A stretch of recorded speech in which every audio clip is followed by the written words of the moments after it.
सर्वांनी एकत्र येऊन काम केलं तर गावचा विकास झाल्याशिवाय राहणार नाही, असं प्रतिपादन जनसंसद संस्थेचे अध्यक्ष सुधीर भद्रे यांनी केलंय।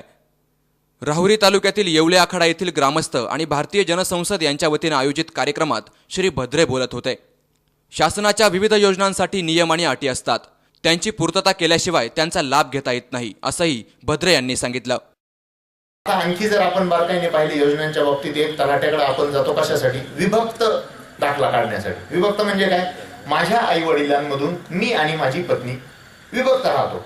आपण विभक्ताचा दाखला घ्यायला गेलो ना, हे तलाठी महोदय इतके तापतात ना, विभक्त तू कुठं राहतो? विभक्त मी शेजारीच राहतो त्या खोलीत। आणि तू शेजारी कोण राहतो? आई वडील पलीकडे राहते, मी इकडच्या खोलीत असं राहतो। अरे तुम्ही कसं काय विभक्त? मग आई बापन तुम्ही सगळे एका वाड्यात राहतो, तुम्ही विभक्त असायच कारण नाही। मग आता याच्यात काय गडबड होती? तलाठी महोदयांनी तो दाखला दिला नाही का? आपण काय करतो, चला हे माझं तर झालं नाही पण यांचं झालं ना, यांचं झालं ना, त्यांचं झालं ना, कसं काय झालं? आपण त्याची गाठ घेतो। तो सांगतो हे तशी पद्धत नाहीये कामाची, तू एक काम कर, आपल्या गावात अमुक अमुक एजंट आहे, मग त्या एजंटला तेवढे काय 25, 50, 100, 500, 1000 जे असेल ती रक्कम देऊन टाक, तो सगळं करून घेतो। आणि दुर्दैवाने नंतर ते सगळं होतं। हे झाल्यानंतर आपल्या मनाला यातना होतात की साला देश स्वतंत्र झाला आहे, प्रजासत्ताक आलंय, प्रजेच्या हाती सत्ता आहे, आणि मग असं का घडतंय? अशी घडण्याची कारण। आणि मी आता मध्यंतरी आमच्या तलाठी सर्कल यांना म्हणलो साहेब, ग्रामसभेतच बोललो, म्हणलं तुम्ही विभक्त दाखल्याला एवढं का अडवता?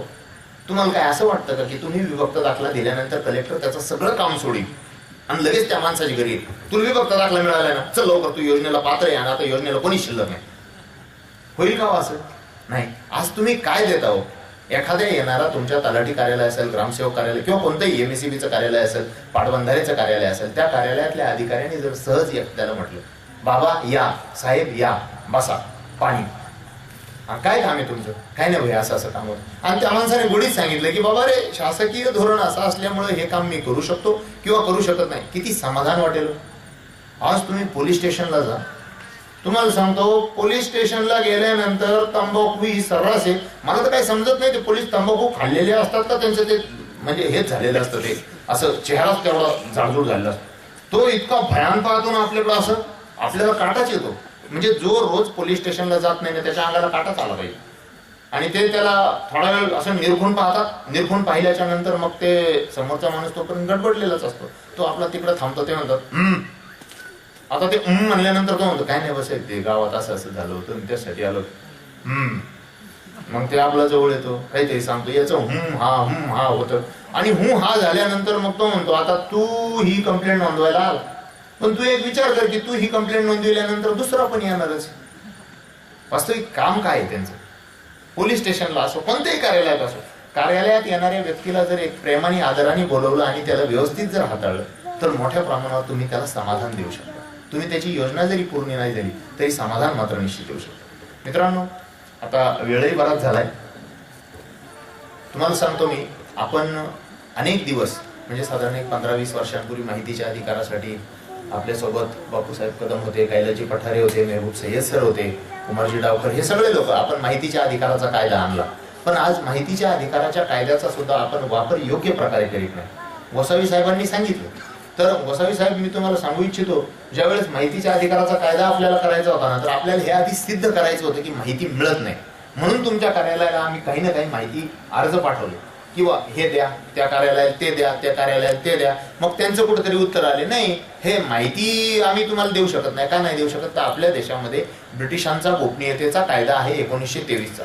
ब्रिटिशांना हा देश लुटायचा होता, ते या देशातले नव्हते, म्हणून त्यांना तो देश लुटायचा होता। त्यांना आपल्या देशातलं सोनं नाणं काय जे असेल ते परक्या देशात न्यायचं होतं।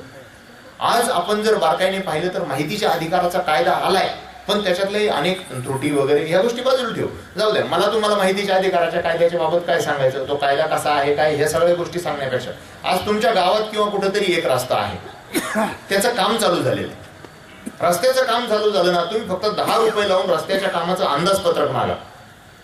तुम्ही रस्त्याच्या कामाचं अंदाजपत्रक मागितलं का, तुमचा रस्ता एकदम चांगला व्हायलाच पाहिजे। का सांगू का? तुम्ही ज्या वेळेस त्या प्रक्रियेमध्ये सहभागी होता किंवा एखाद्या गोष्टीवर तुमचा वॉच आहे, लक्ष आहे, हे शासनाला दिसतं, त्यावेळेस शासन ते काम एक चांगलं किंवा उत्तम करू शकतं। शासकीय अधिकाऱ्यांची सुद्धा काम खूप चांगलं करण्याची इच्छा असते, पण बऱ्याच वेळेस आपलंही लक्ष नसतं। एक तालुक्याचा तहसीलदार, एक तालुक्याचा BDO, एका गावचा ग्रामसेवक, एका गावचा तलाठी, किती ठिकाणी लक्ष दिलं, फार मोठं आहे त्याला. पण आपण जर आपलं त्याचं लक्ष आपल्याकडे घेतलं तर निश्चितपणे ते काम होऊ शकतं. यावेळी भारतीय जनसंसदचे कैलास पटारे, प्राध्यापक महबूब सय्यद, ज्येष्ठ नागरिक संघटनेचे अध्यक्ष दगडू जाधव, प्रकाश गोसावी, सामाजिक कार्यकर्ते शहाजी जाधव, भाऊसाहेब येवले, भाऊसाहेब साबळे, C24 तासचे संचालक अनिल जाधव, संपादक वसंतराव झावरे, संजय दिघे, टेमकर नाना आदींसह मान्यवर उपस्थित होते. प्रास्ताविकामध्ये शहाजी जाधव यांनी येवले आखाडा गाव मॉडेल गाव करण्याची मनीषा व्यक्त केली. आजी आणि आमच्या तरुणांची अशी इच्छा आहे, आमच्या मनात असं आलं होतं म्हणजे खासदारांनी 2 गावं घेतली, आमदारांनी 2 गाव घेतली दत्तक, तेव्हा आपलं गाव दत्तक घ्यावा असं आपलं इच्छा होती, आमची इच्छा होती. पण ते काही झालं नाही. तर आम्ही कुमारजी डावकर, सुनीलजी भद्रे साहेब, कैलासजी पटारे साहेब यांना मी विनंती केली की एवढ्या काळा अण्णा हजारे साहेबांच्या त्याला आमचे गाव दत्तक द्यावं अशी विनंती केली. आणि आमचं मॉडेल गाव एवढ्या काळा एक करावं. त्यांनीही माझ्या सूचनेला अनुमोदन दिलं आहे आणि ते माझी अण्णांची परत भेट घालून देणार आहेत. आणि त्यासाठी आम्ही निश्चितच प्रयत्न करणार आहोत. आपलं गाव अण्णांच्या ज्येष्ठ समाजसेवक अण्णांच्या त्याला दत्तक देऊन आपल्या गावाचा विकास करण्याचं काम आपण निश्चित करणार आहोत. त्यात आपलं गाव मॉडेल गावासाठी ते आपला प्रयत्न करतील. या सामाजिक कार्यामध्ये माझा एकट्याचा वाटा नसून ग्रामस्थांचा, ज्येष्ठ नागरिकांचा, या माझ्या माता भगिनींचा आणि खास करून तरुण मित्रांचा सिंहाचा वाटा आहे. मित्रांनो, या तरुणांशिवाय मी काहीच करू शकत नाही. खरोखर या सामाजिक कार्यामध्ये सामान्य घरातली गरीब मुलं आम्हाला वेळोवेळी मदत करतात. भय ठेवू नका, आपल्याला घाबरू नका.